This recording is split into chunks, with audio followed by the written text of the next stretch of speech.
Alright, so what's up everyone, and welcome back to the channel. Now today we're going to be talking about Modern Warfare 2 leaks. Now we haven't done this for a long time, so I'm just recapping leaks from the past couple weeks or a few weeks or however long it's been. This is all the major information that we've received. I'm not going to talk about literally everything. Now just before we get started with today's video, if you haven't already or you're new around here, make sure you subscribe to the channel. I'm going to keep regular content coming out on the channel. I'm not going to say daily because it's kind of hard to do daily content with the state of Vanguard and Warzone is in at the moment. But I'm going to keep regular content, at least like 4 or 5 videos a week coming out. If you end up subscribing and you don't like what you see here on the channel, you can always take it back. So it's worth at least trying for a little bit. So with all that out of the way, we're just going to get right into the leaks. Now the first one, which is terrible news, honestly. This makes me really sad. Oh, by the way, all credit to Ghost of Hope on Twitter. He's a very well-known leaker on this sort of thing. He hasn't done too much stuff on Modern Warfare 2 to my knowledge, but I know in the past he's been very accurate with this stuff.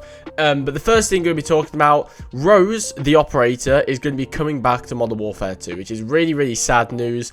I just hope they don't bring back the gimp suit of Rose, because honestly, seeing that in Warzone just makes me want to kill myself. But anyway, into the actual gameplay features leaks. So the first one is the classic minimap is set to return. I think I might have talked about this before actually, because this has been a sort of hot topic for Modern Warfare 2, but the classic minimap is set to return for Modern Warfare 2, so none of this, you know, if you don't shoot a suppressed weapon, you don't show up on the radar bullshit. I don't know why they're doing that, but the classic minimap is set to return.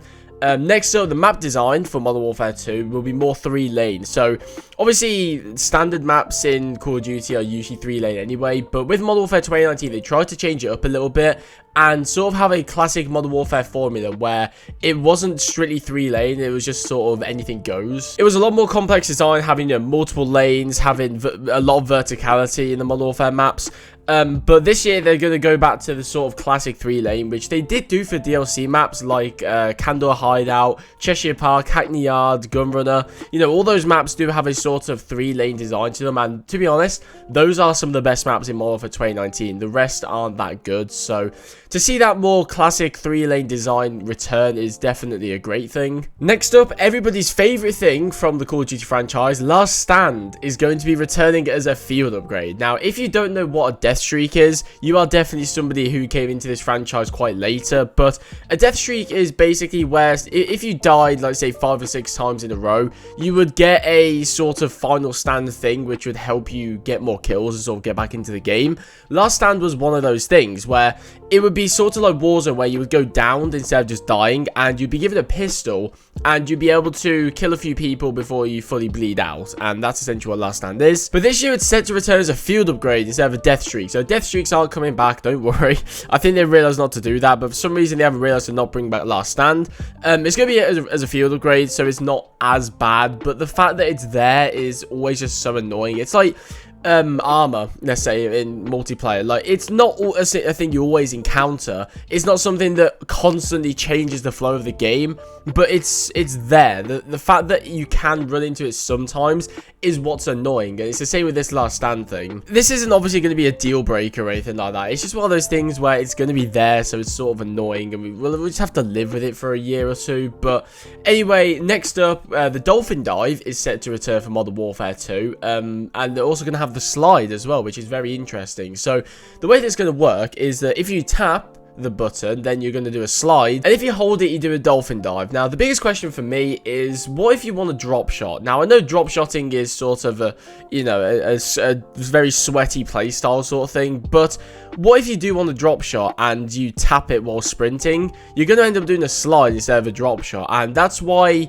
sometimes when I play Call of Duty, I have my thing to hold to slide instead of to tap. I don't drop shot all the time. I'm not somebody who, you know, practices in the arts of drop shotting, but if I do want to, it's going to be a lot more annoying with a tap to slide, because if you're running and then you want to go into a drop shot, I suppose you could slide into the drop shot, but you're going to slide and then drop shot, which isn't exactly what you want to do, but it doesn't really matter. The Dolphin Dive is coming back. I don't really see this as a practical thing. I've seen some people saying that, you know, both of them can be used in different situations. They can be relatively tactical, but for me personally, the slide is always the tactical one, and the Dolphin Dive is just sort of the funny thing from Black Ops 2, you know. I've never used a Dolphin Dive tactically. It's always been jumping off a building or something. Now, the next thing we're going to be talking about is the way perks work in this game. Now, when I first heard that perks are going to be sort of reworked in this this game, I had instant ghost flashbacks because the way the ghost perk system worked was horrible. It was just absolutely dreadful, but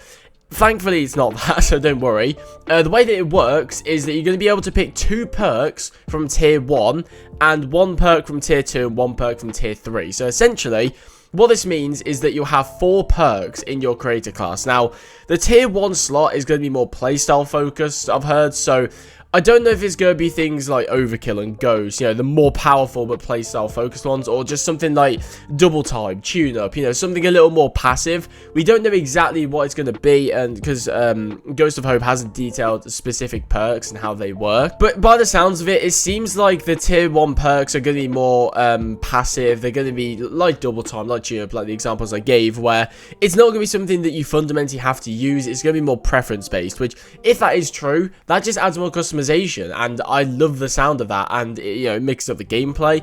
I see this as an absolute win. That's the best way I can put it. Now, finally, this is probably the biggest one out of all of these. There's going to be no sprint out times in Modern Warfare 2, and you're also going to be able to sprint while aimed down sights. Now, obviously, all of this stuff, which we talked about today, is subject to change. I'm sure I mentioned that at the start of the video.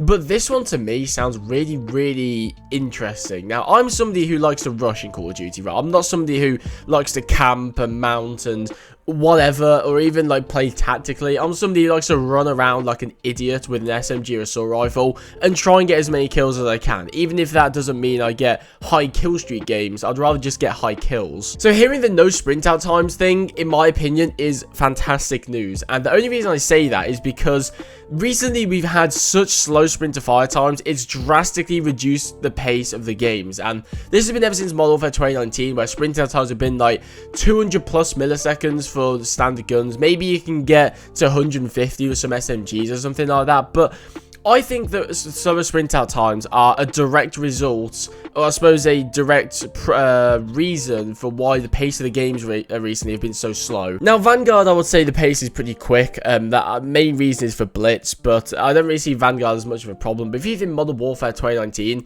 since the start of that game, I always said that the reason that game had such a campy sort of connotation to it is because there's no dexterity. There's no way to drastically increase your sprint out, decrease your sprint out, whatever. Make it quicker, essentially. See, that was the thing with the older Call of Duty games. You had dexterity, where basically you bring your gun up almost instantaneously, and we didn't have that in Modern Warfare 2019, and we had slower sprint out times. And I always said that was why the pace of the game is so much slower. So hearing no sprint out times is very good, but I'm also a little bit worried that this is sort of going the opposite way. I think we should have quicker sprint out times, but I think no sprint out time at all is a bit too far in that direction. In my ideal world, there should not be a gun in the game that goes above 150 to 200 millisecond sprint out time. So that means if you have an SMG that can go 50 to 100 milliseconds, let's say, the quickest sprint out time, I think that is pretty much perfect, because there is a bit of a delay. So if you're running around sprinting like a moron like me, you do get punished for that, because I do feel like there should be some kind of punishment for that. But at the same time, it gives you enough time to react to, let's say, somebody who's camping in a corner. You can quickly react and kill them before they kill you, because that's sort of a clash of playstyles, isn't it? You know, camping versus rushing. Obviously, in an ideal world, there just wouldn't be any campers, like, realistically, but there's always going to be that, and you know, those are the newer players, so they have to pander to noobs a little bit. And I think that's the best way to do it, is not have no sprint out time, but just reduce the amount of time it takes for the sprint out to happen, and I think it would be good. Now, the next part, sprint while ADS. What? That's so weird to me. So I believe there will be a penalty for this, so accuracy or recall or something like that. So if you're sprinting while aimed down sights, then there will be some kind of penalty for that. You can't just run around aimed in, you know, no sprint out time. That just sounds OP. There's going to be some kind of penalty for this, which I suppose is what's going to balance it, but I don't really see the point in sprint while it sounds so weird to do. Modern Warfare 2019 had a lot of these quality of life improvements for the COD franchise, like reloading while aimed in, and, you know, using a pistol on a ladder and things like that. those sort of things are sort of what this reminds me of, like sprint while ADS. It's just one of those things that you'd think you'd be able to do in real life that you couldn't do in a Call of Duty game. They're sort of, you know, starting to add real life features, I guess, into Call of Duty games, and this is one of them, which it does make sense, but also I can't see myself sprinting around the map aimed down sights all the time. It just sounds like a semi-useless one, especially when for sprint out times as well. But anyway, that's all the leaks I've got for today's video. Overall, I'm very happy with a lot of these. The only ones I'd say that I'm not happy about is Rose returning, obviously, Last Stand, and the not even no sprint out times, just those two. That one I'm a little bit iffy on, the no sprint out times, but the rest are all completely positive. I'm so hyped to this game. I think it's going to be a fantastic game, and it looks like they're righting the wrongs of Modern Warfare 2019, i.e. pandering to noobs and campers. That's all I got for today. Thank you guys very much for watching. If you've enjoyed it, make sure to leave a like and also subscribe if you are new around here.